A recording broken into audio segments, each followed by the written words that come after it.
How to use lightning in Fishdom. Hi guys, it's Mekran from Gaming for Beginners. Today I am going to guide you how to use lightning in Fishdom.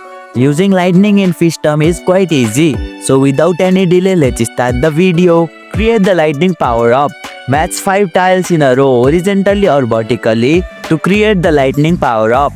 Charge the lightning. The lightning power up will appear on the board, but it needs to be charged before you can use it. The charge bar will appear next to the lightning power up. Match tile on the same color as the lightning power up to charge it. Each match of the same color will fill the charge bar. Use the lightning power ups. Once the charge bar is full, the lightning will automatically trigger and clear all the tiles of the same color across the board. Tap the lightning power up to activate if needed.